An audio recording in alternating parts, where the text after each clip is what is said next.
سال بنا مہینوں کے مکمل نہیں ہو سکتا. اگر آپ مسقط میں آ کر رکے اور فروری میں آپ چلے گئے اپنے وطن اور اپریل میں پھر آئے تو آپ یہ نہیں کہہ سکتے میں سال بھر رکا. جہاں مہینہ ناقص ہوا سال بھی ناقص ہوا.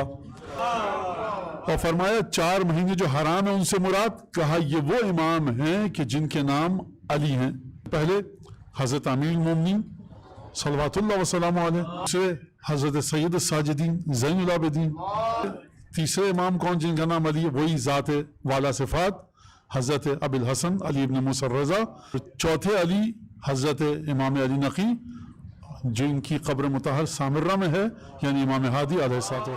سیدہ تشریف لائیں خدمت اقدس سے ختمی مرتبہ نے. پدر گرامی بابا جان میرے ان دونوں بچوں کو کوئی چیز ورثے میں دیجئے. ختمی مرتبہ نے کیا فرمایا؟ اما الحسن فلہ سعودتی و ہیبتی، حسن کو میں نے اپنی سعودہ یعنی سعودتی یعنی اپنی آغائی دی اور اپنی ہیبت دی، اور حسین کو میں نے اپنی بہادری اور سخاوت دی. بسم اللہ الرحمن الرحیم.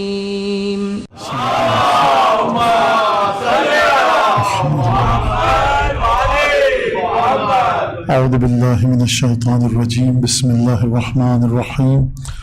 الحمد للہ الذی جعل الحمد مفتاحا لذکرہ وسببا للمزید من فضلہ ودلیلا علی آلائہ وعظمتہ، ثم الصلاة والسلام على عبده وامین وحیہ وخاتم رسولہ سیدنا ومولانا بالقاسم محمد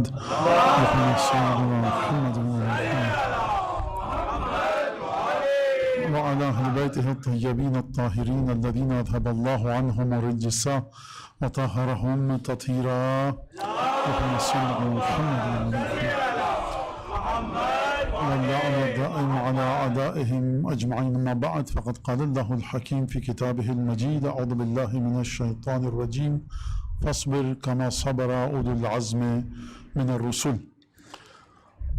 شب جمعہ ہے اور امام رؤوف لقب ہے معروف حضرت کا، اور حضرت کا ایک اور لقب جو بعض علماء نے اپنی کتابوں میں لکھا ہے وہ 7واں قبلہ. 8واں ہونا چاہیے لیکن 7واں لکھا ہے. کیوں؟ کیونکہ ایک قبلہ آپ کا بقی ہے اور اب آپ گنتے جائیے. میں اس سے آگے نہیں بڑھوں گا کیونکہ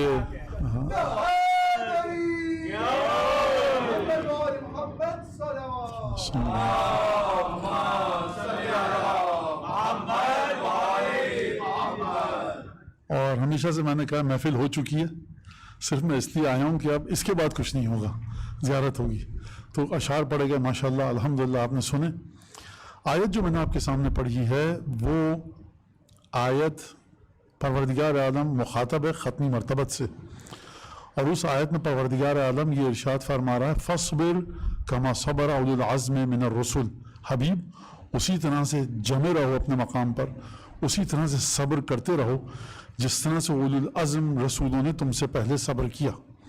یعنی جس طرح سے رسولوں کو مشکلات درپیش ہوئیں پیغمبر اکرم کو بھی مشکلات درپیش ہوئیں، اور یہاں پر خداوند تبارک و تعالیٰ تسلی دے رہا ہے. پروردگار عالم نبی کریم کو ہمت دلا رہا ہے.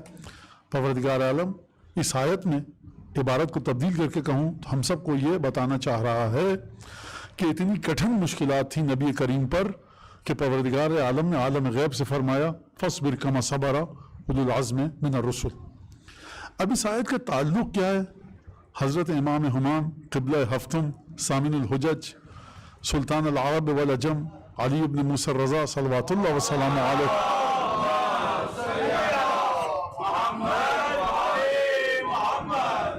اور ایک لحاظ سے اگر دیکھا جائے تو امام رضا علیہ السلام روایت کے مطابق تیسرے علی ہیں، کہ جو قرآن کی آیت آپ کے سامنے ہے کہ جہاں پہ خداوند تبارک و تعالیٰ نے فرمایا ان عدۃ الشہور عند اللہ 12 شہرا، خدا کی بارگاہ میں صرف مہینے 12 ہیں جب سے خدا نے خلق السماوات والارض فی کتاب اللہ، پروردگار عالم نے لکھا ہوا ہے جب سے خدا نے زمین اور آسمان کو بنایا.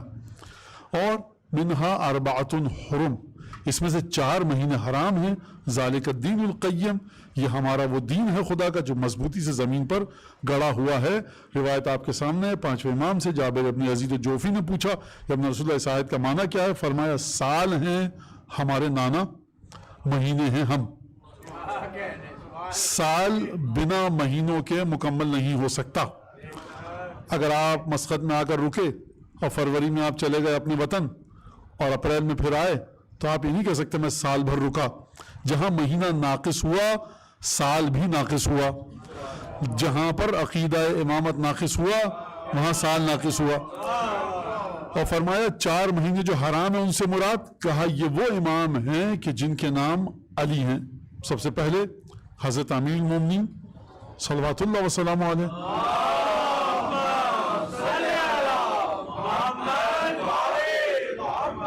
دوسرے حضرت سید الساجدین زین العابدین،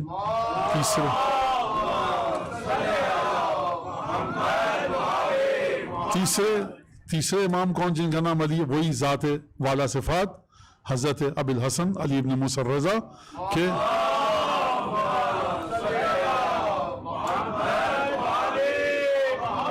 اور چوتھے علی حضرت امام علی نقی جن کی قبر مطہر سامرہ میں ہے، یعنی امام ہادی علیہ السلام۔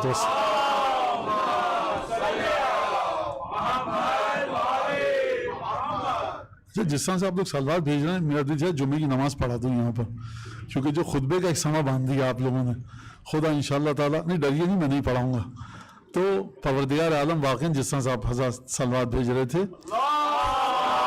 تو خدا خداوند تبارک و تعالیٰ آپ کو آل محمد پر درود بھیجنے والوں میں سے شمار کرے انشاءاللہ۔ جو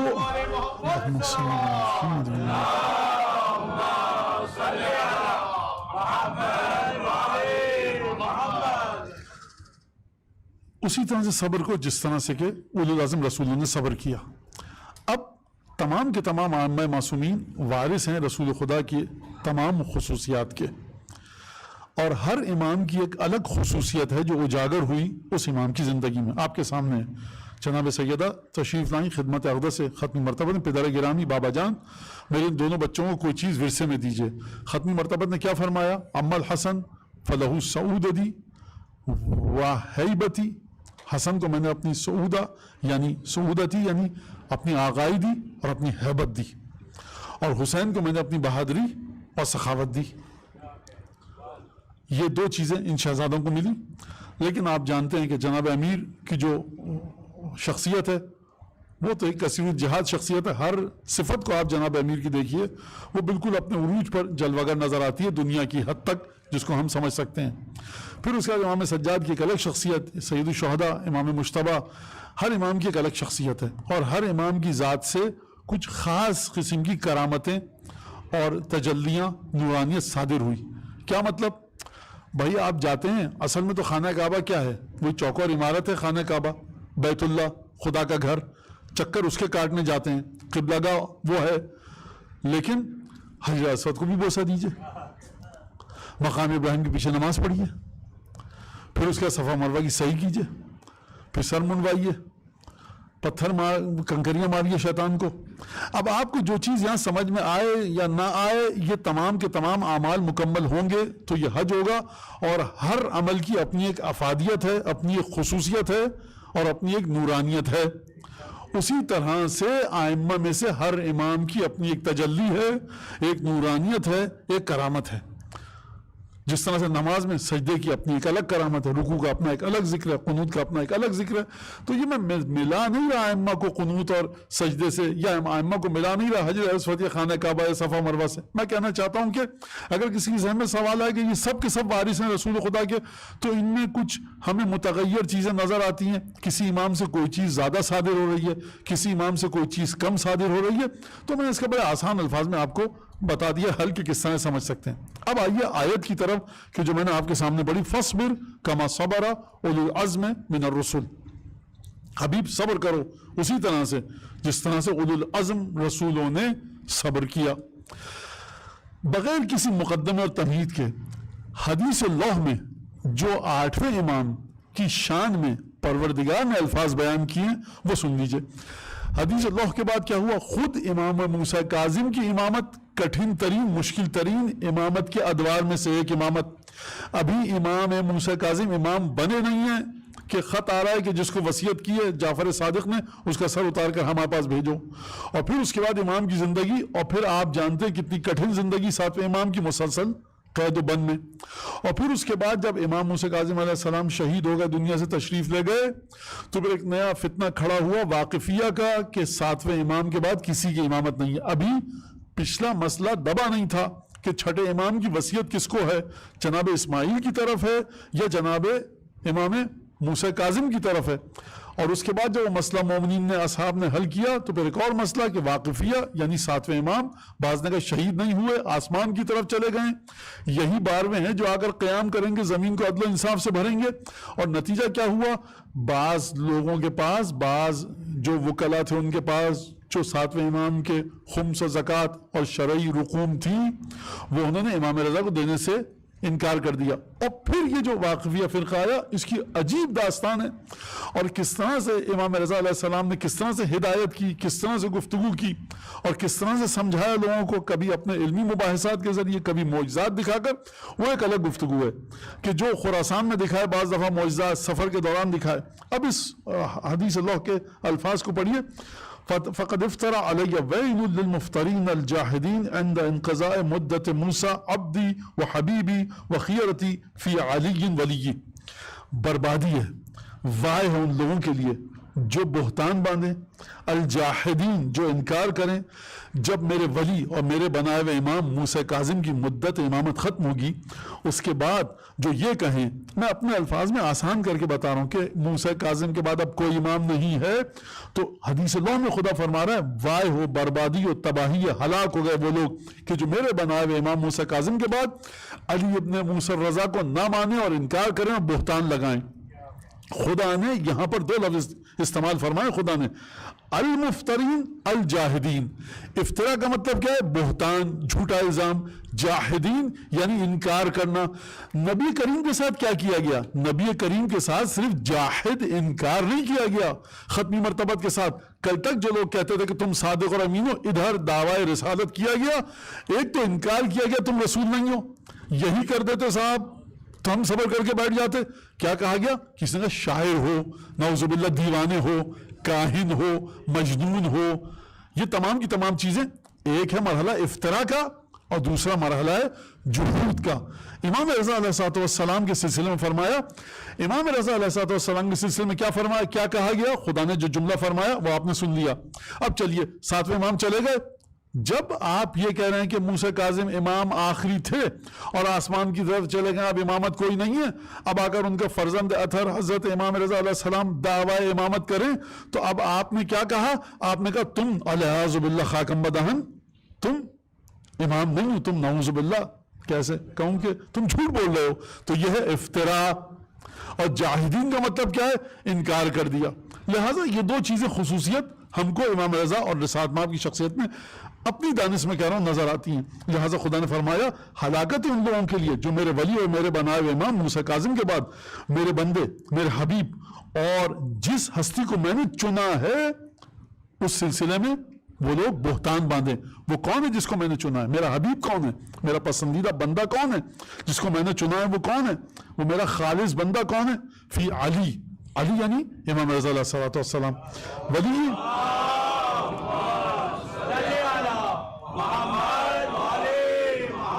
ولی و ناصری، یہ میرا ولی ہے اور میرا ناصر ہے۔ کون؟ امام رضا علیہ السلام۔ اب یہ وہ جملہ ہے جس کے لیے میں نے آپ کو زحمت دی تھی، آیت پڑھی تھی، وَمَنْ أَزَعُ عَلَيْهِ أَعْبَاءَ النُّبُوَّةِ وَأَمْتَحِنُهُ بِالْإِسْتِلَاءِ بِهَا۔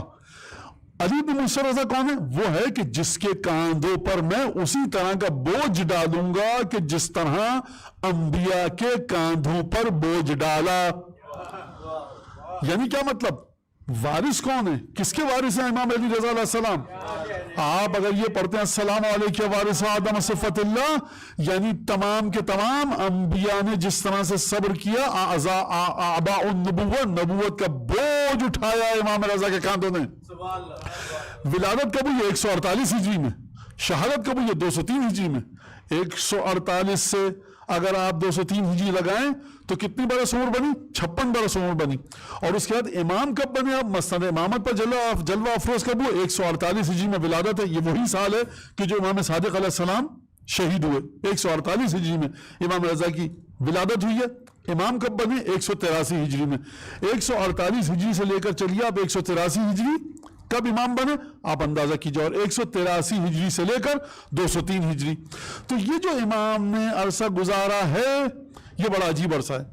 اور اس کے بعد 3 برس تک امام کو حکم تھا خدا کی طرف سے کہ خاموش رہنا، کچھ مت بولنا. امام خاموش رہے. اور اس کے بعد جب امام نے گفتگو کرنی شروع کی تو لوگوں نے کہا کہ یہ خلیفہ وقت ہے اور الدم یقطر من سیفہ، یہ آپ کے باپ کو اور دیگر سادات کو بنی الحسن کو قتل کر چکا ہے اور خون ٹپک رہا ہے اس کی تلوار سے ابھی تک آپ کے خاندان کا.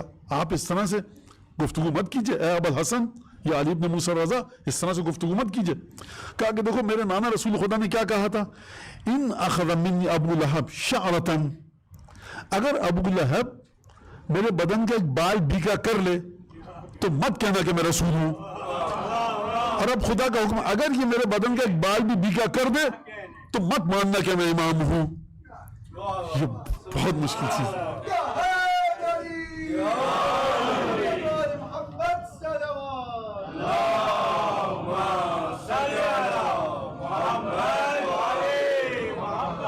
بخدا اس جملے کا میں حق ادا نہیں کر سکتا، چونکہ اس جملے کا حق ادا کرنے کے لیے کس ہستی کو ہونا چاہیے؟ یا جناب ابو الفضل عباس ہوں غیر معصومین میں. اگر معصومین میں ہو تو حضرت حجت سلام اللہ علیہ خود ارشاد فرمائیں اس جملے کا معنی کیا ہے، مطلب کیا ہے. عجیب جملہ، میں دوبارہ اس کو دہراؤں گا. یعنی حق ائمہ کا ادا ہونا چاہیے جس حد تک ہم ادا کر سکیں. فرمایا پروردگار عالم کے الفاظ ہیں اضع علیہ اعباء النبوہ وامتحنہ بالابتلاع بہا، میں نبوت کا بوجھ اس کے کاندھوں پر ڈالوں گا اور ابو الحسن علی ابن موسیٰ رضا کا امتحان دوں گا رسالت اور نبوت کے بوجھ میں ڈبو کر. یعنی کتنا دباؤ ہے حضرت پر، کیا امتحان ہے حضرت پر. یہ ہے فاصبر کما صبر اولو العزم من الرسول. اور اس کے بعد 2 واقعات ملتے ہیں ہم کو کس سے؟ ختمی مرتبت حضرت رسول اللہ صلی اللہ علیہ وآلہ وسلم سے.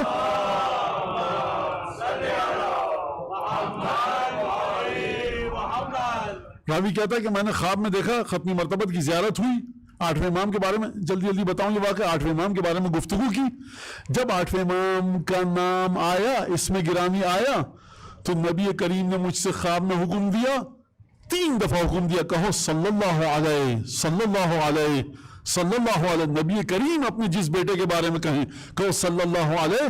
خداوند تبارک و تعالیٰ کا درود، نبی کریم کی زبان سے خدا کا درود 3 دفعہ رسول خدا حکم فرما رہے ہیں. اس کا مطلب یہ ہے کہ شخصیت بڑی ممتاز اور منفرد ہے. اور اس کے بعد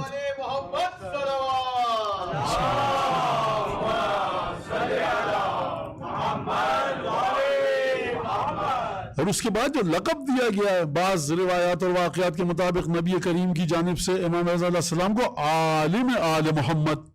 ان میں تمام کے تمام ہستیاں آل محمد میں عالم ہیں، لیکن ان میں جس کو کہا جائے عالم آل محمد تو تعبدیات ہم سمجھ نہیں سکتے. کیا مطلب، میں نے جملہ کیوں کہا؟ سب سے زیاددہ جو آپ کو روایت ملتی ہے کس کی زمان مبارک سے ملتی ہے؟ 5ویں 6ٹھے امام سے. علوم آل محمد کو کس نے پھیلایا؟ 6ٹھے 5ویں امام نے. نبی کریم فرما رہے میرے اس بیٹے کو کہو عالم آل محمد. تو یہ کیوں میں نے آپ کے سامنے واقعہ بیان کیا؟ زیادہ ہم اپنی عقلوں کو چلا نہیں سکتے یہاں پر. یہ عجیب لقب ہے. یہ صرف تعبدیات کی طرف جائیے آپ، جو جس طرح چیز ملی اس کو آپ سمجھیے. اور اس کے بعد فرمایا وَأَمْتَحِنُهُ، اور امتحان دوں گا میں کس کا؟ ابو الحسن علی بن موسیٰ رضا کا. بالابتلاع، اصطلاح کس کو کہتے ہیں؟ یعنی ڈبو دینا، گاڑ دینا. کوئی چیز ڈوب جائے، مستغرق ہو جائے کسی چیز میں، نبوت کا بوجھ ڈالوں گا اور اس کے بعد امتحان دوں گا. جب امتحان لیا جاتا ہے تو کس طرح سے لیا جاتا ہے؟ جب امتحان لیا جاتا ہے تو کیا مسائل درپیش ہوتے ہیں؟ اذیت ہوتی ہے، تکلیف ہوتی ہے. جب تکلیف اور اذیت ہوتی ہے تو آپ کو کون سی 2 خصوصیات چاہیے؟ علم کی، صبر کی. لہٰذا خدا فرما رہا ہے اصبر کما صبر اولو العزم من الرسول. اگر خطاب ختمی مرتبہ سے تھا کہ اے حبیب صبر کرو جس طرح سے اولو العزم رسولوں نے صبر کیا. اولو العزم رسول کون ہے؟ عیسیٰ ہیں، موسیٰ ہیں، نوح ہیں. یہ ان انبیاء کے واقعات پڑھیے جا کر.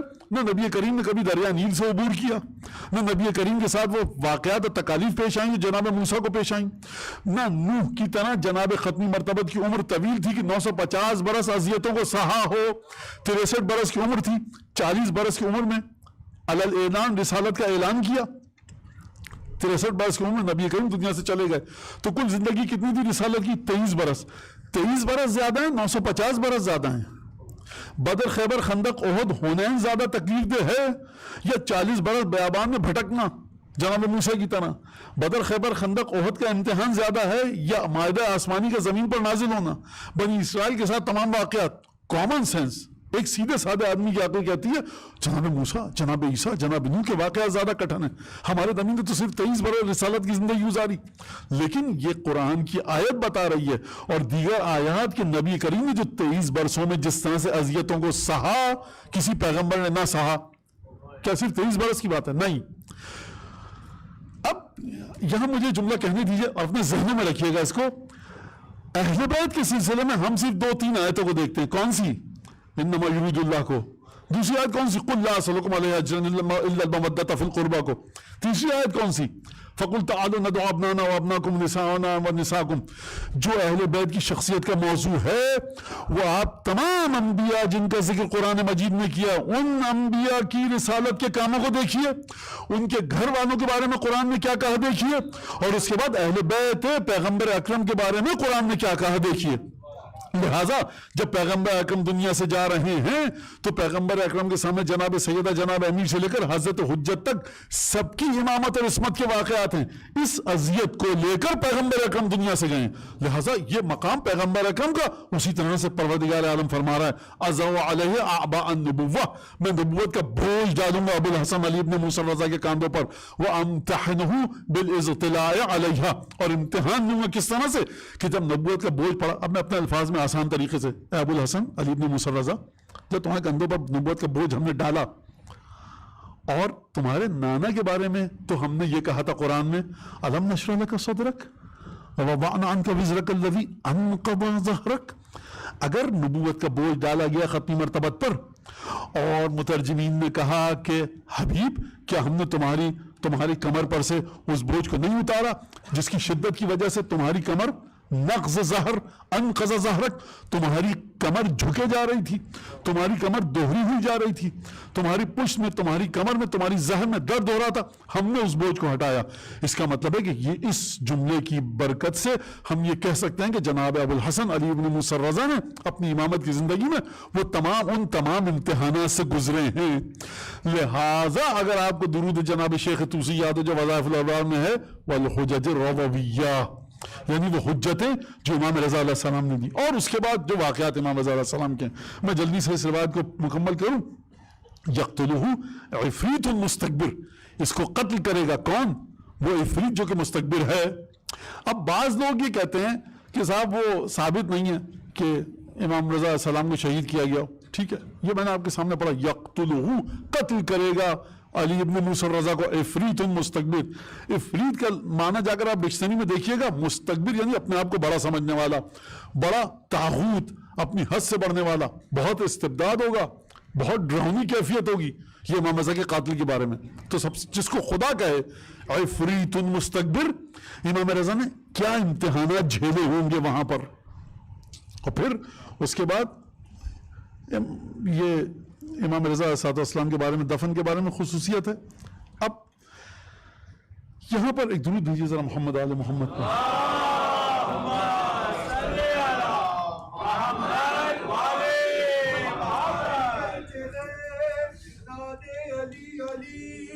ہم سب کی مشکلوں کو حل کرے، مشکل کشائی کرے۔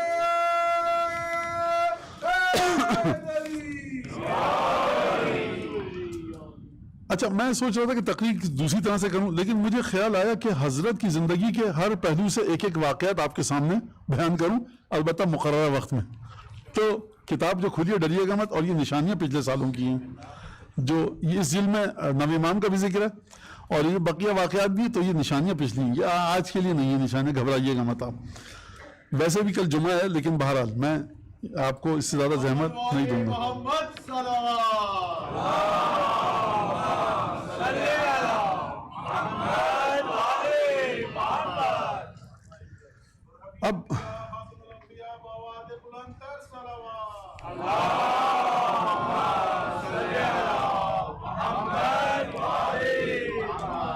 جو قافلہ لینے گیا تھا امام رضا علیہ السلام کو فوجیوں کا کہ بلا کر لاؤ مدینے سے، کہاں؟ خراسان. بتایا گیا کس راستے سے لانا، کس راستے سے مت لانا. اب وہ کس راستے سے نہ لانا جہاں پر مومنین ہے، تو مسئلہ ہو جائے گا کہ تم ہمارے امام کو لے کے جا رہے ہو، سب ایسے راستے سے لانا کہ جہاں پر چاہنے والے نہ ہوں. تو جو ساتھ چلا تھا لے کر، اس نے امام کی عبادتوں کو پوری باریکیوں کے ساتھ نقل کیا، اور واقعاً وہ عبادتیں پڑھ کے ہی انسان کو لگتا ہے کہ 5-6-7 لاکھ گنا اس کے جھڑ گئے.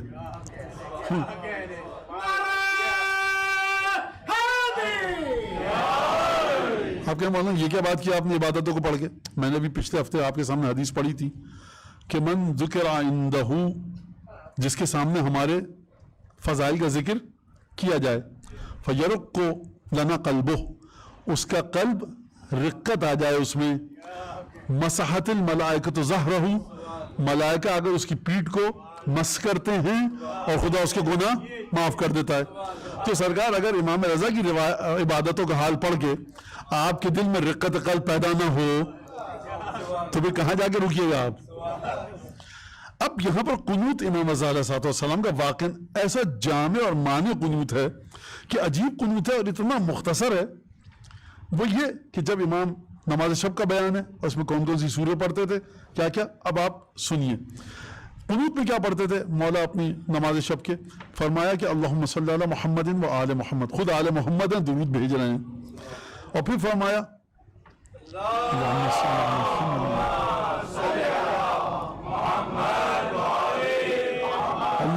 پھر فرماتے تھے، پھر فرمایا اسے اللہم اہدنا فی من ہدیت، پروردگار ہماری بھی ہدایت فرما ان لوگوں کے ساتھ ساتھ جن کی تو نے ہدایت کی ہے. یعنی پروردگار جو تیرے ہادی ہیں، جو مہتدی ہیں، ان کے ساتھ ہمیں بھی ہدایت دے. وعافنا فی من عافیت، اور ہم کو بھی عافیت، صحت و سلامتی عطا فرما ان کے ساتھ ساتھ کہ جن کو تو نے عافیت اور صحت و سلامتی دی ہے. وتولنا فی من تولیت، اور پروردگار ہمارے امور کو بھی اپنے ہاتھ میں اسی طرح سے لے لے جس طرح سے تو نے اپنے بہت سارے اور بندوں کے امور کو بھی ہاتھ میں لیا ہے. وبارک لنا فیما اعطیت، پروردگار برکت دے ہمیں ان تمام نعمتوں میں جو تو نے ہم کو دی. وقنا شر ما قضیت، پروردگار اور جو تیرے حتمی فیصلے ہیں نا تو کر رہا ہے اس میں جو شر کا پہلو ہے اس سے ہم کو دور رکھ، ہم کو بچا لے. فإنک تقضی ولا یقضی علیک، پروردگار کیونکہ فیصلہ تو ہی کرتا ہے، تیرے خلاف کوئی فیصلہ نہیں کر سکتا. انہ لا یذل من والیت، پروردگار وہ کبھی بھی ذلیل اور رسوا نہیں ہوگا کہ جس کے امور کو تو اپنے ہاتھوں میں لے لے. ولا یعز من عادیت، اور وہ کبھی عزت والا بن نہیں سکتا جو تجھ سے دشمنی کرے. تبارک ربنا وتعالیت، پروردگار تیری ذات بہت بڑی ہے، بہت پاکیزہ ہے. کتنی ختم ہو گئی دعا، کتنی مختصر دعا ہے. اس کی شرح اگر تشریح کرنے پر انسان آئے تو عجیب سلسلہ ہے.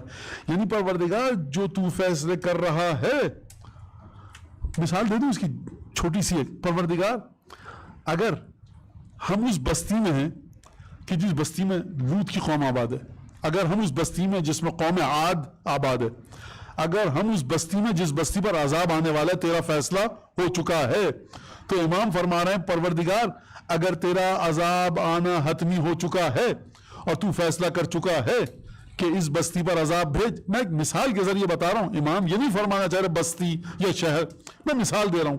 تو پروردگار ہم جتنے بھی برے لوگوں کے درمیان گھر چکے ہوں، پروردگار ہمیں ان لوگوں کے ساتھ شامل نہ کر کہ جن پر تیرا حتمی فیصلہ ہو چکا ہے کہ تو ان کے اوپر اپنے برے فیصلوں کے ذریعے عذاب بھیجے گا. اگرچہ خدا کا کوئی فیصلہ برا نہیں ہوتا، میں بندے کی نسبت یہ کہہ رہا ہوں کہ خدا کا بندہ یہ کہتا ہے. یعنی پروردگار اگر فرض کیجئے ہم اس بستی میں ہوتے کہ جس بستی میں خدا کا عذاب آنے والا ہے، امام فرمانے پروردگار تیرا فیصلہ ہو چکا ہے اس بستی پر عذاب آئے، لیکن پروردگار وہ جو عذاب آئے گا نا وہ شر ہے ہمارے لیے، ہمیں اس سے بچا لے، گناہگاروں کو مار دے. خوب توجہ کیجئے کتنی جامع دعا ہے. انسان چاہتا ہے کہ اس کی رزق، روزی، بدن، عبادت، مال، آل، اولاد، قبیلہ، گھر، عشیرہ یہ پھلیں پھولیں، تو کتنی لمبی دعا ہو جائے گی.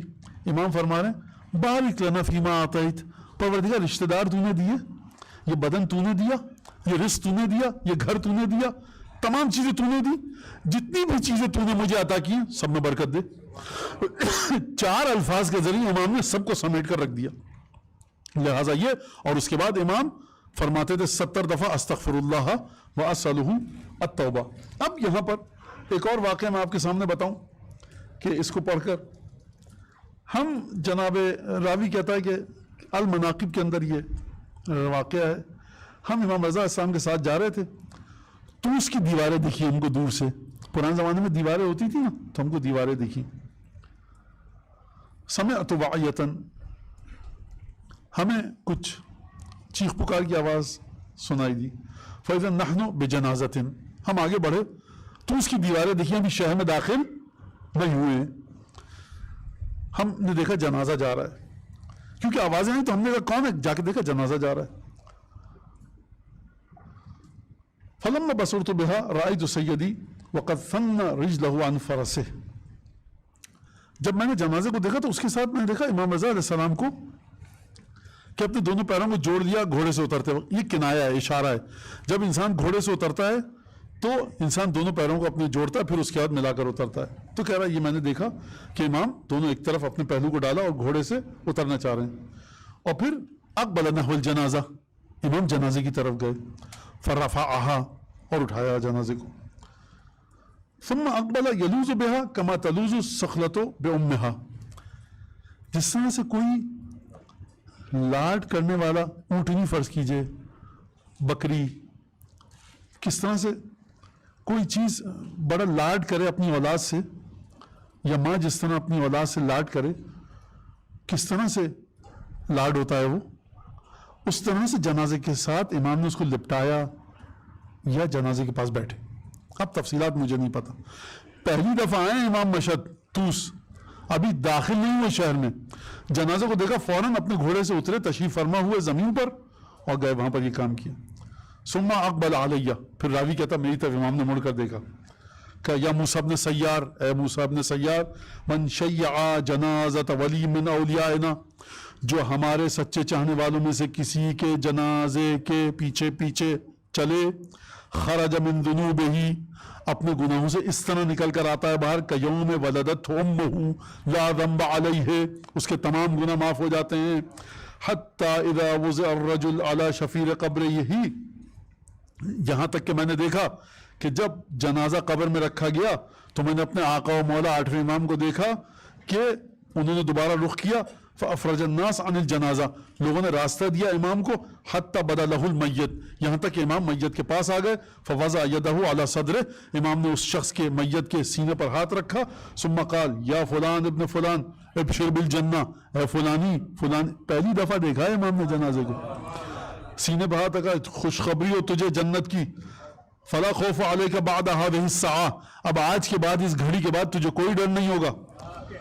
میں نے کہا ابن رسول اللہ, یہ جوہلت فداک, قربان جاؤں.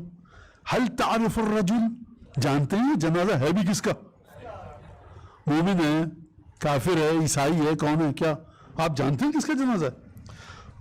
فواللہ انہا بقعۃ لن تطعها قبل یومک ھذا. یا ابن رسول اللہ, میں قسم کھا سکتا ہوں کہ آپ آج سے پہلے اس شہر میں نہیں آئے. اچھا شہر میں ہوتے تو بات سمجھ میں آتی, تو اس کی دیواریں دکھائی ہیں ابھی. فقال علی, امام نے فرمایا موسیٰ ابن سیار, اما علمتا, کیا تمہیں یہ نہیں پتا, انا معاشر الائمہ تعرض علینا اعمال شیعتنا صباحا و مساء, کیا تم یہ نہیں جانتے کہ ہمارے جتنے بھی شیعہ ہیں ان کے اعمال ہمیں صبح شام دکھائے جاتے ہیں. فما كان من التخصيف في اعمالنا سألنا الله تعالى الصفح لصاحبه, جب ہمارے سچے ماننے والوں کے اعمال ہمارے پاس آتے ہیں اور ہم دیکھتے ہیں کہ ہمارے اس چاہنے والے کے عمل میں کوئی کمی ہے, ہم خدا سے دعا کرتے خدا اس کو مکمل کر دے. یہ ہے امام الرؤوف. وما كان من الوضو, اور اگر ہمارے شیعوں کے اعمال میں اچھائی ہوتی ہے تو ہم خدا سے دعا مانگتے ہیں کہ پروردگار شکر ہے تیرا کہ تو نے توفیق دی.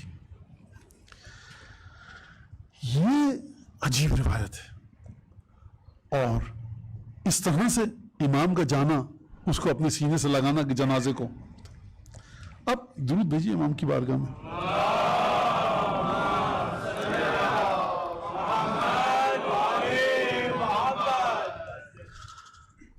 اب تکمیل توحید کیسے ہوگی, امام کا جو روایت ہے یہ جب مامون کے دربار میں آ گئے امام، اس کے بعد یہ واقعہ ہے کہ ایک دفعہ عجیب سلسلہ تھا اور امام سے کہا گیا کہ خطبہ دیا جائے. امام نے خطبہ دیا اور خطبے میں سب سے پہلے توحید پر گفتگو فرمائی اور پھر اس کے بعد دین اسلام کے بارے میں گفتگو فرمائی، پھر اپنے جد رسول خدا کے بارے میں گفتگو فرمائی. ایک بات یہ کبھی کبھی امام پر ائمہ پر الزام لگانے کی کوشش کی گئی کہ آپ باقاعدہ اپنا کوئی سلسلہ الگ چلانا چاہتے ہیں. یہ تو امامت کے زمانے میں، اور امام ہمیشہ لفظ استعمال کروں گھبراتے تھے اس بات سے کہ کہیں ہم پر یہ الزام نہ لگ جائے. دلیل نہج البلاغہ کہ یا علی یہ آپ کو کیسے پتا، یہ آپ کو کیسے پتا، یہ واقعہ ہوگا آپ کو کیسے پتا. کہا کہ اگر مجھے خوف نہ ہوتا کہ تم میرے وجہ سے میرے بھائی رسول خدا کے سلسلے میں کفر نہیں کرو گے تو تمہیں کیا کیا بتاتا. گھبراہٹ ہے جناب امیر کو کہیں میرے بھائی رسول خدا کے علم پر کوئی انگلی نہ اٹھائے، کہیں رسول خدا پر کوئی اعتراض نہ کر لے. یہی پانچویں امام کا حال تھا، یہی چھٹے امام کا حال تھا. لہذا جب امام نے سے کہا گیا میرے بقول کی خطبہ دیا جائے تو فالحمدللہ البدیع البدیع، حمد اس خدا کی کہ جو اب البدیع البدیع اس کو چھوڑ دیجئے، آپ اس کی تشریح کو چھوڑ دیجئے. القادر القاہر اس کو بھی معنی آپ کو پتا ہے، قادر ہے اور اپنی مرضی کے مطابق ہر کام کر ڈالتا ہے. الرقیب علی عبادہ اپنے بندوں کو مسلسل دیکھ رہا ہے. المقیت علی خلقہ اپنے بندوں کی مسلسل نگرانی کر رہا ہے. الذی خضع کل شیء لملکہ یہ وہ پروردگار ہے کہ اس کی بادشاہی کے سامنے کسی کی بادشاہی نہیں چلتی. وذل کل شیء لعزتہ ہر عزیز اس کی عزت کے سامنے ذلیل ہے. واستسلم کل شیء لقدرتہ ہر شے اس کی قدرت کے آگے ڈھیر ہو چکی ہے، زمین چٹوا دی ہے اس کی قدرت نے ہر شے کو. تواضع کل شیء لسلطانہ وعظمتہ ہر شے اس کے سامنے حقیر ہے، اس کی بادشاہت کے سامنے حقیر ہے. احاطہ بکل شیء علمہ ہر چیز کے گرد اس کے علم میں ہر چیز کا احاطہ کیا ہوا ہے. احصا عددا ہر چیز کی گنتی اس کو پتا ہے. فلا یعودہ کبیر بڑی چیز کو سنبھالنے میں اس کو کوئی تھکاوٹ نہیں ہے کہ سورج کو کیسے زندہ رکھا ہوا ہے. چوٹی کو زندہ رکھا ہوا ہے تو آسان نہ، چوٹی کو زندہ رکھنے میں اس سے آسانی ہے سمجھو، نہ سورج کو زندہ رکھا ہوا ہے کوئی مشکل ہے. جس طرح چوٹی کو زندہ رکھا ہے اسی طرح سورج کو زندہ رکھا ہے. ولا یعزب عنہ صغیر کوئی چھوٹی چیز اس کی آنکھوں سے پوشیدہ نہیں ہے.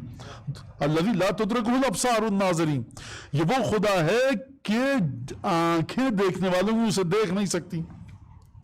ولا تحیط بہ صفۃ الواصفین اور وصف کرنے والے جتنا بھی وصف کر لیں ان کا وصف کائنات کے تمام لوگ مل کر خدا کا وصف کرنا چاہیں وصف نہیں کر سکتے، رتی برابر اس کی ذات کا احاطہ نہیں کر سکتے. لہ الخلق والامر جس طرح سے چاہتا ہے چیزوں کو خلق کرتا ہے. مسئلہ اعلیٰ سماوات اور زمین میں اسی کی ہیں. وہو العزیز الحکیم. اب آپ یہ دیکھیے کس طرح سے خطبہ دیا امام نے توحید پر.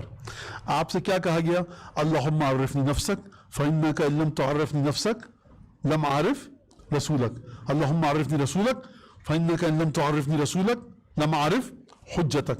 اللہم عرفنی حجتک فإنک ان لم تعرفنی حجتک وللت عن دینی. پروردگار اپنی پہچان، پروردگار اگر تو نے نہیں کروائی میں تیرے رسول کو نہیں پہچان پاؤں گا. اپنے رسول کی پہچان کروا، اگر تو نے رسول کی پہچان نہیں کروائی میں اپنے ولی اور تیری حجت کو نہیں پہچان کر پاؤں گا. پروردگار مجھے میرے امام زمانہ کی معرفت عطا فرما، اگر تو نے مجھے میرے زمانے کے امام کی معرفت نہ دی اب کیا ہوگا؟ اب مولانا کو نہیں پہچان پاؤں گا، مراجع کو نہیں پہچان پاؤں گا، امام باڑوں کو نہیں پہچان پاؤں گا، نوحہ خان کو نہیں. اگر میرے امام کی معرفت مجھے نہیں ملی میں اپنے دین سے گمراہ ہو جاؤں گا. امام کے بعد گمراہی اور کچھ نہیں ہے. لہذا امام رضا علیہ السلام نے سب سے پہلے اسی دعا کا عملی نمونہ پیش کیا. سب سے پہلے گفتگو کی توحید پر، اللہم عرفنی نفسک ذات خدا کو پہچانوا رہے ہیں امام رضا علیہ السلام. پھر اس کے بعد فرمایا دین خدا کی بات کی، میں اس کو نہیں پڑھوں گا وقت نکل جائے گا.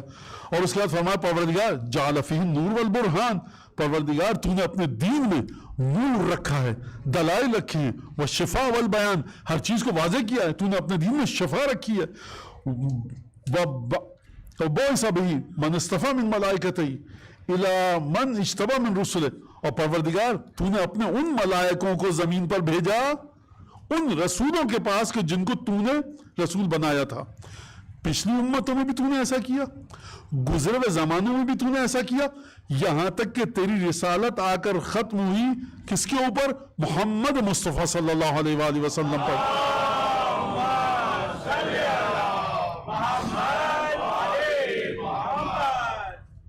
فختم بہم نبیین, تو نے ہمارے نانا رسول خدا کے ذریعے دین کو, نبیوں کے سلسلے کو ختم فرمایا. وقف بہی علی آثار المرسلین, اور اسی طرح سے میرے نانا نے آ کر پیغام توحید دیا جس طرح سے گزشتہ انبیاء نے. وبعثہ رحمۃ للعالمین, تو نے رسول خدا کو رحمت للعالمین بنایا. بشیرن للمؤمنین, مومنین کے لیے خوشخبری دینے والا بنایا. کون سے مومنین کو خوشخبری؟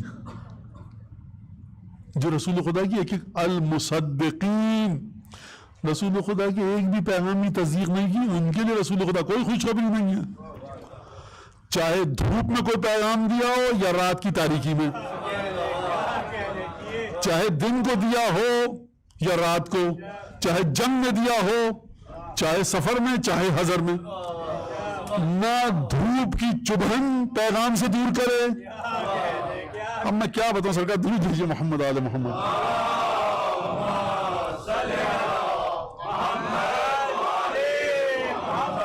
جس طرح سے صبح کی نماز پڑھتے ہیں رسول خدا کی تصدیق کے لیے, اسی طرح ظہر کی بھی پڑھیے. سردیوں میں روزے رکھے تھے کہ نہیں رکھے تھے؟ 12 گھنٹے کا 10 گھنٹے کا نہیں. اور گرمیوں میں روزہ تو ہم نہیں سمجھتے بھی غلط کیا, اعوذ باللہ. نہیں, آپ کو بشارت نہیں ملے گی. گرمیوں کے بھی روزے رکھیے, سردیوں کے بھی روزے رکھیے. وَنَذِيرًا لِلْكَافِرِينَ, ڈرانے والا بنایا. کن کے لیے؟ کافروں کے لیے. کون سے کافر؟ المکذبین. کلمہ پڑھ کے مت سمجھ لینا کہ مسلمان ہو گئے, اگر ایک چیز کو بھی ٹھکراؤ رہو گے کافر.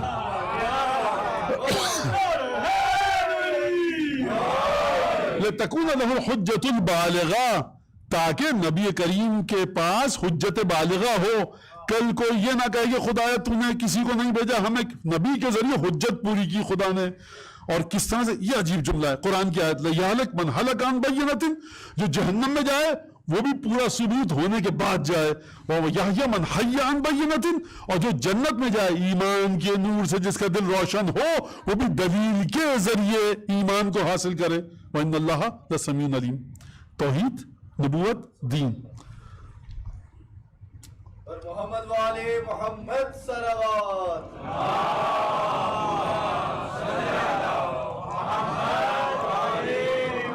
اب بھی جو خدا کے پاس علم تھا جس کے ذریعے خدا چونٹی کو بھی چلا رہا ہے, سورج کو بھی زندہ رکھے ہوئے ہے, یہ جو خدا نے دین نازل کیا زمین پر, وہ دین کے جس میں شفا ہے, برہان ہے, بیان ہے, اور اس کے بعد نبی کریم کو اس عظمت کے ساتھ خلق کیا.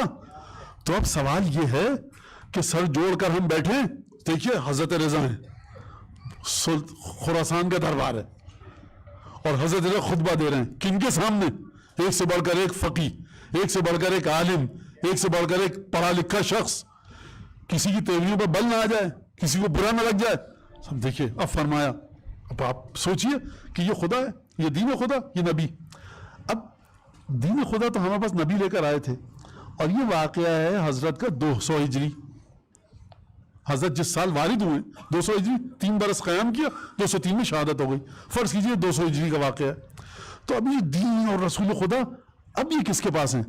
اب یہ مولانا کے پاس ہیں. آپ جس کا جو چیز ہے دین کے ساتھ کھیل کیجئے. آپ کے پاس اپنی تفسیر, میرے پاس اپنی تفسیر, تمام کے جو مرضی جس طرح سے آپ جی چاہے, ہر آدمی اپنے مطابق لے کے چلے رسول خدا کو. نہیں سرکار, رسالت کے سلسلے میں اس نے آپ کو آزاد اگر نہیں چھوڑا تو حفظ رسالت کے سلسلے میں بھی آزاد نہیں چھوڑے گا. اب سمجھیے امام رضا علیہ السلام نے کیا درود بھیجا محمد آل محمد.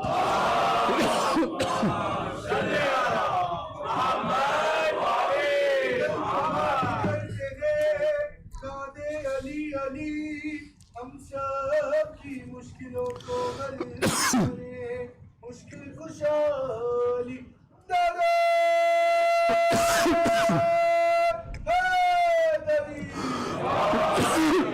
محمد والے محمد صلوات.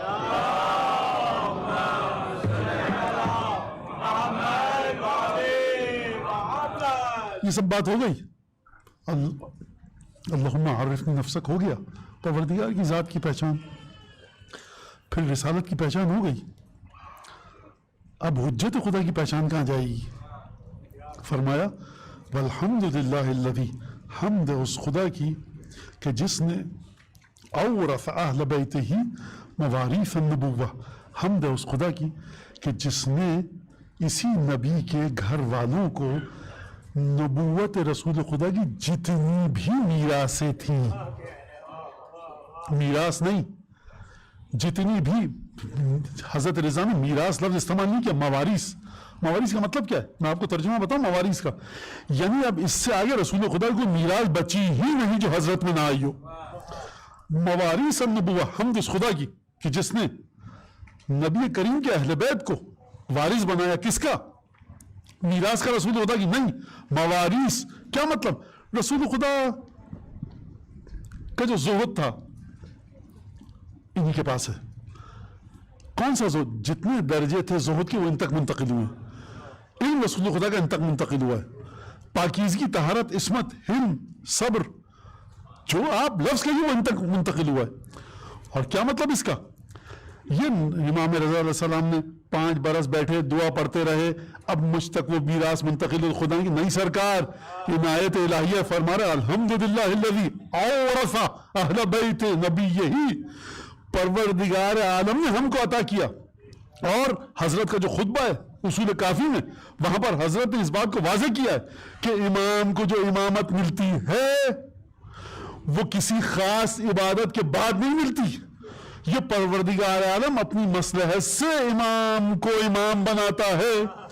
اگر اب یہ میرے جملے اگر عبادت کی بنیاد پر ملے تو 40 سال گزرنے کے بعد حضرت رضا کو ملی، 8 برس کی عمر میں بیٹے محمد تقی کو ملی، اور اگر عبادتوں کے بعد امامت ملے تو 6 برس آپ کے زمانے کے امام کو 6 برس کی عمر میں ملی۔ اور اگر صاحب یہ تو ولادت کے بعد کی بات ہے، اب کیا کیجئے گا اس بی بی کا کہ جس نے قسم دی اس بیٹے کی کہ جو دنیا میں نہیں آیا۔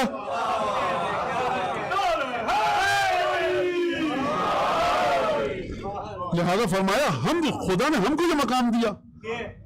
اچھا، اور استودعہم العلم والحکمت، اور خدا نے ان میں ودیعت کیا، رکھ دیا کس میں؟ رسول خدا کے گھر والوں میں، علم اور حکمت کو۔ وجعلہم معدن الامامت والخلافہ، رسول خدا کی جانشینی کو، رسول خدا کی کے بعد جو امامت کا سلسلہ چلے گا وہ انہی میں رکھا۔ وأوجب ولایتہم، اور خدا نے واجب کیا ان کی ولایت کو۔ وشرف منزلتہم، اور ان کی منزلت کو شرافت عطا کی۔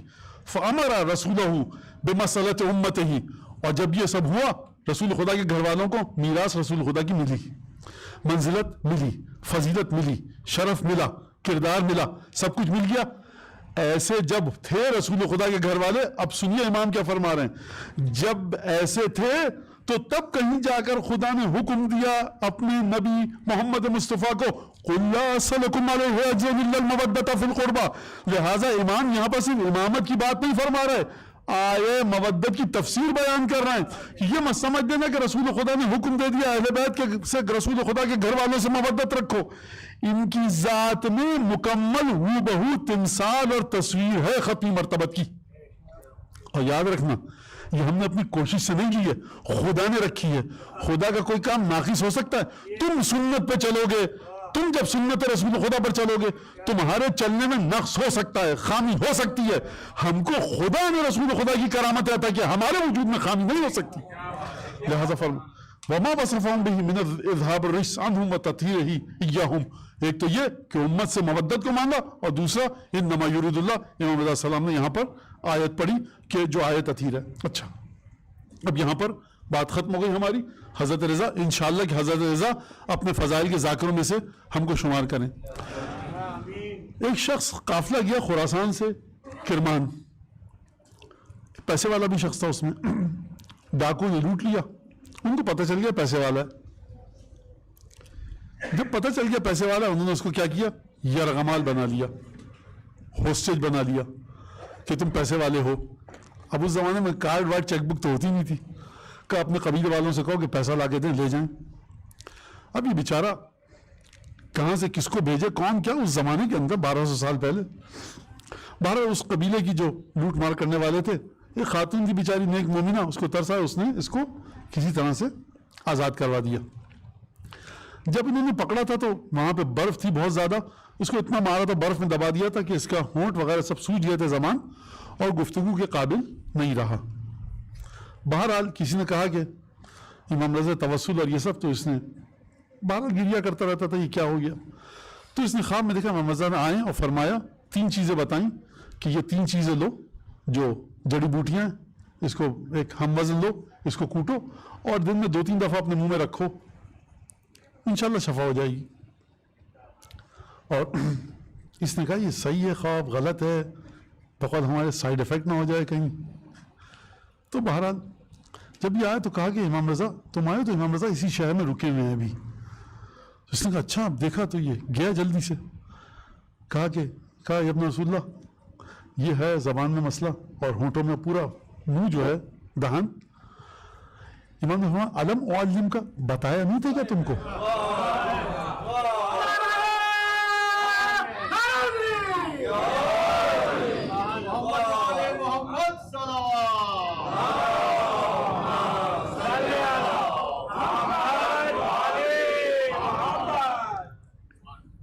کیا کہنا کیا کہ ابن رسول اللہ کب کہاں امامت کا امتحان شاید کا خواب میں آ کر بتایا تھا نا تم کو, کہ مجھ سے ایک دفعہ اور بتا دیجئے وہی جو خواب میں بتایا تھا پورا. دیکھیے آپ امام سے وہ امتحان نہیں لے رہا, چاہ رہا ہے کہ ایک معجزہ دکھائیں. امام نے بتایا وہ یہ 3 چیزیں بتائی تھی, 2-3 دفعہ منہ میں رکھو تو تمہارا منہ انشاءاللہ اچھا ہو جائے گا. اب یہ حضرت رضا کا مرتبہ. رافت جو ہے پہلے بھی بتا چکا ہوں, پھر سن لیجئے. شیخ بہائی جب مشہد گئے شاہ عباس صفوی کے ساتھ, تو بڑے واقعات ہیں اس زمانے کے. خیر بہرحال تو شیخ بہائی کو عجیب و غریب قسم کے علوم آتے تھے. حتیٰ بعض کتابوں میں لکھا کہ شعبدہ بازی بھی شیخ بہائی نے سیکھی تھی. بہت بڑے فقیہ ہیں, مجتہد ہیں اور عجیب و غریب شخصیت ہیں. اور یہ جائز ہے شعبدہ بازی سیکھنا اگر آپ چاہتے ہیں کہ مومنین کو گمراہی سے بچائیں, یا کوئی شعبدہ بازی جادو کے ذریعے مومنین کو گمراہ کر رہا ہے مسلمانوں کو, تو آپ اس کا توڑ کر سکیں. تو یہ چیز ہے. اور کبھی کبھی واقعات ملتے ہیں کہ بھیس بدل کر بازار میں جاتے تھے اور یہ سب چیزیں دیکھتے تھے وہاں کیا ہو رہا ہے کیا نہیں ہو رہا. عجیب و غریب واقعات ہیں شیخ بھائی کے. تو آئے انہوں نے ایک جگہ پہ ایک دروازہ بنایا کہ جس میں سے صرف صحیح النسب زائر گزر سکے گا. اس پہ کوئی دم درود کیا. بہرحال اصفہان جانا پڑا یا مسافرت کے لیے. جب واپس آئے تو وہ ٹوٹا پڑا ہے دروازہ, وہ جو بنایا تھا پتھر کا, وہ جو بھی. کہا کہ یہ میں بنا کے گیا تھا, تم نے کیا کیا؟ تو خادم نے کہا امام رضا خواب میں آئے تھے ہمارے. کہا توڑو اس کو. اب شیخ بھائی کیا کہیں؟ کیا کہا؟ کہا کہ یہ ہم پردہ چاک کرنے کے لیے نہیں آئے, پردہ ڈالنے کے لیے آئے. اب دیکھیں یہ ہے امام رؤوف. لہذا عجیب ہے سلسلہ. اور 1-2 واقعات نہیں, 10 واقعات ہیں کہ جو مشہد میں بعض اٹالین انجینئرز آئے تھے کرسچن, بعض ہالینڈ سے آئے تھے, اور انہوں نے پوچھا یہ کیا سب ہے, یہاں سے 1000 جا رہے ہیں, 10,000 لوگ آ رہے ہیں, اور یہ بڑا گنبد طلائی سنہرا اور یہ سب کیا؟ انہوں نے بتایا کہ یہ ہے. تو کہا کہ میری جو بیٹی ہے یا بیٹا میرے ملک میں ہے اور وہ اس کے ساتھ ہی میں چل نہیں پاتا, اس نے دعا کرو. کہا کہ لانا پڑے گا. نہیں, یہ ڈاکٹر ایسا ہے جو دعا کے ذریعے شفا دیتا ہے. تو بہرحال اس نے دعا کی, اور رات کو تقریباً 2-2:30 بجے اس نے جو ہوٹل میں ٹھہرا ہوا تھا, اس نے دروازے پہ مکہ باری شروع کی. اپنے ساتھی جو رہ رہے تھے مسلمان مومنین, ان کو پریشان کیا ہوا. کہا کہ میری بیوی کا ابھی فون آیا ہے کہ بچہ چلنے لگا, کل رات کو میں نے دعا کی تھی. یہ اچھا, یہ تو میں نے پڑھا ہے اور سنا ہے. میں خود ایک مومن سے مل چکا ہوں. اس نے کہا مولانا آپ جا رہے ہیں کب؟ میں نے کہا میں کل جا رہا ہوں. اس نے کہا پرسوں میرے بہنوں ہی آ رہے ہیں منت پوری کرنے. میں نے کہا خیریت؟ کہ ان کے ساتھ پرابلم بڑی ہو گئی تھی, وہ کھا نہیں پاتے تھے, اور وہ میں تفصیل میں نہیں جانا چاہ رہا کہ کیا کیا تکلیفیں تھیں. کہا کہ بہرحال مشہد لائے. ڈاکٹر نے کہا بھائی دیکھو یہ ہے سب تو عجیب مسئلے ہیں, تمہارے ساتھ کئی پیچیدگیاں ہو چکی ہیں اور تو زیادہ نہیں جی پاؤ گے. تو میری والدہ یعنی جو مریض تھا اس کی ساس اپنی بیوی کے ساتھ آیا اور بیوی کی ماں کے ساتھ گئے, اور اس کے بعد جو سقہ خانہ صحن شفا اس جالی سے باندھ دیا. تو یہ مریض کہتا ہے کہ بہت ہی کم سن، میری تو پختہ عمر تھی، یہ مریض کہتا ہے کہ کم سن لڑکی کو لایا گیا، بہت بیچاری پیاری سی بچی تھی. میں نے امام دل ٹوٹ گیا. میں کہا مولا، اب وہ کراچی کا مومن تھا، یہ اپنے انداز میں کہا مولا مجھے چھوڑیں، میں جاؤں جہنم میں. یہ بچی بیچاری بہت مجھے افسوس ہوگا، اس کو شفا دیں آپ. دل ٹوٹ کے میں نے کہا اس طرح سے مولا سے مخاطب، مجھے چھوڑیں آپ جائیں. بہرحال پھر مجھے کچھ بہتری ہوئی طبیعت میں، صبح کو نماز وغیرہ پڑھی، آ گئے. جب آئے تو بھوک لگنا بند ہو گئی تھی اس کو. اس نے اپنی خوش دامن یعنی ساس صاحبہ سے کہا مجھے ناشتہ کروا دیں گی تاکہ سو جاؤں. تو انہوں نے ایک انڈا تل دیا، کہا ایک انڈا اور چاہیے، بھوک لگی ہے. انہوں نے ایک اور انڈا تل دیا. چائے ملے گی چائے، اور پراٹھا بنا سکتی ہیں پراٹھا بنا دیا. جب ناشتہ واشتہ کر لیا تو ایک دم ہی سب ایک دوسرے کو حیرت سے دیکھنے لگے کہ یہ پانی کا گھونٹ نہیں پی سکتا تھا، یہ ہوا کیا. لہذا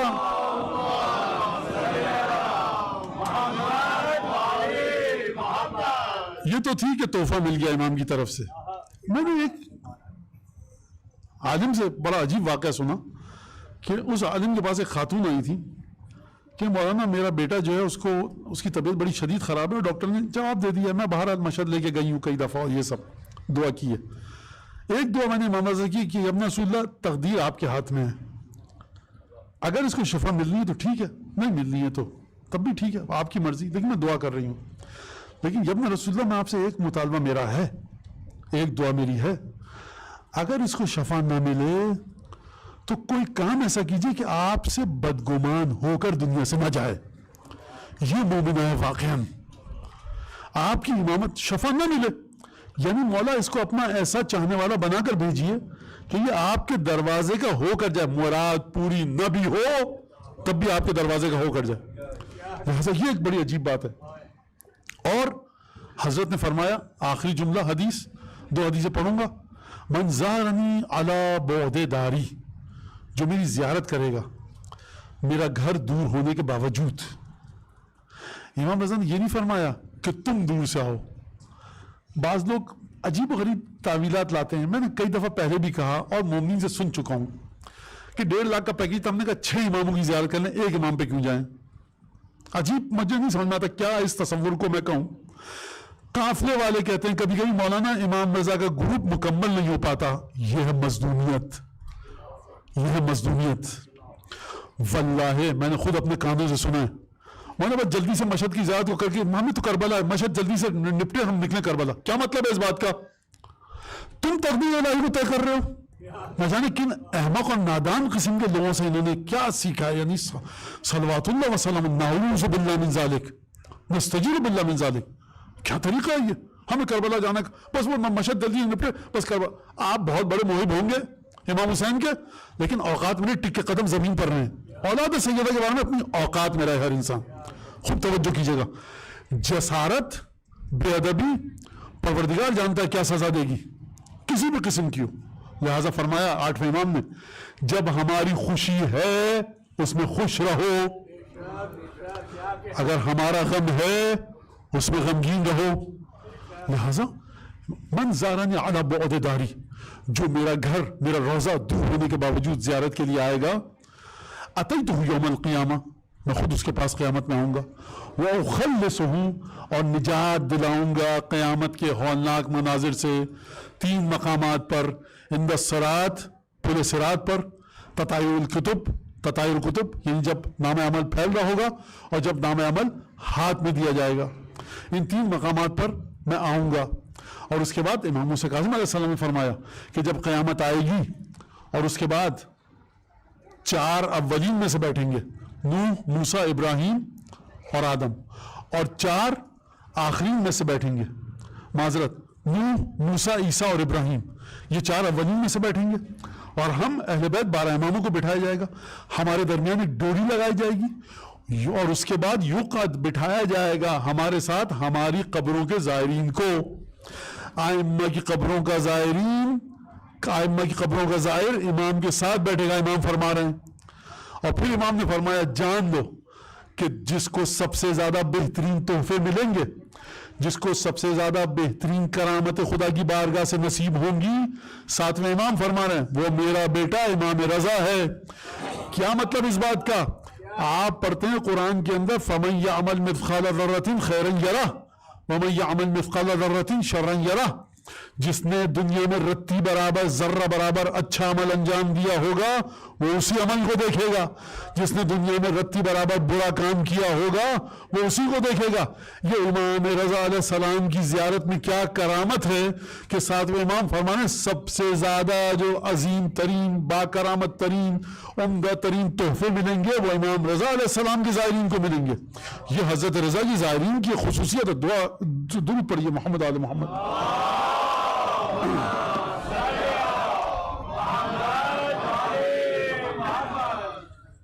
حضرت رضا کے زائرین کی بڑی عجیب، اور ایک حدیث مجھے اور سنائی دی ہے، بس میں اس کے بعد نہیں سناؤں گا، کہ جب راوی کہتا ہے میں گیا امام محمد تقی علیہ السلام کے بعد جا کے میں نے گفتگو کی امام حسین کی زیارت پہ جانے کی، امام رضا کی زیارت پہ جانے کی، تو امام محمد تقی علیہ السلام اٹھے باہر چلے گئے کمرے سے۔ جب واپس آئے راوی کہتا ہے میں نے دیکھا کہ حضرت خوب گریہ کر کے آئے ہیں، میرے بقول آنکھیں سرخ ہیں، چہرے کے اوپر گریہ کے آثار ہیں۔ کہا کہ دیکھو میرے جد سید الشہداء حسین ابن علی کی زیارت ہر خاص و عام کرتا ہے، لیکن وہ میرے بابا ان کی زیارت صرف خواص جاتے ہیں۔ یعنی امام محمد تقی علیہ السلام کو یہ دکھ ہے ان لوگوں کی نسبت کہ جو امام رضا کی زیارت کو اپنے ذہن کے مطابق تولتے ہیں۔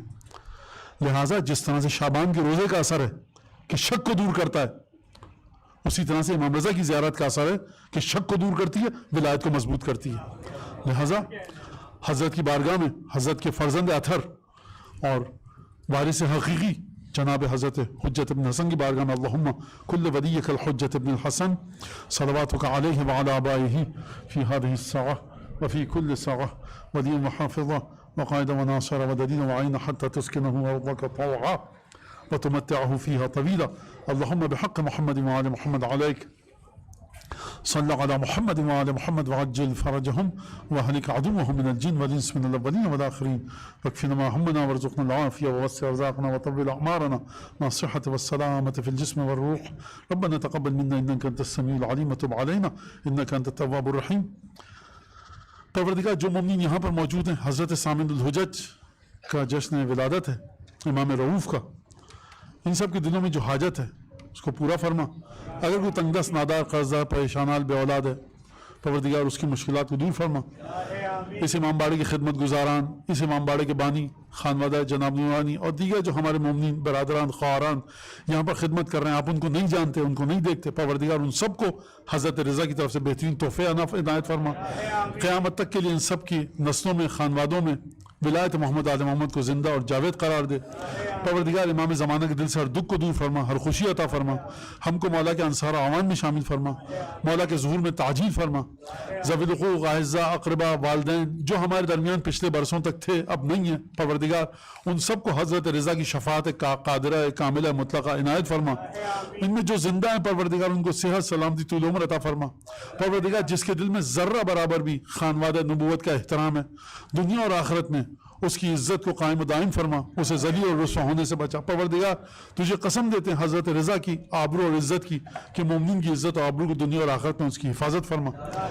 پروردگار یہ ایک مومنہ کی دعائے صحت کی درخواست آئی ہے، آپریشن ہے کل، تو آپ سے درخواست ہے کہ حضرت رضا کے صدقے میں پروردگار آپریشن کامیاب فرمائے۔ اسی طرح سے وہ تمام لوگ جو گھروں میں بیٹھ کے دیکھ رہے ہیں، جو یہاں پر موجود ہیں، خواتین جو مومنات موجود ہیں، اگر کسی کے دل میں کوئی منظور نظر ہے، کوئی بیمار جس کی طرف مد نظر ہے، پروردگار اس کو صحت سلامتی اور شفا کامل عاجل عنایت فرما۔ دعاؤں کی قبولیت کے لیے بلند آواز سے درود پڑھ دیجیے۔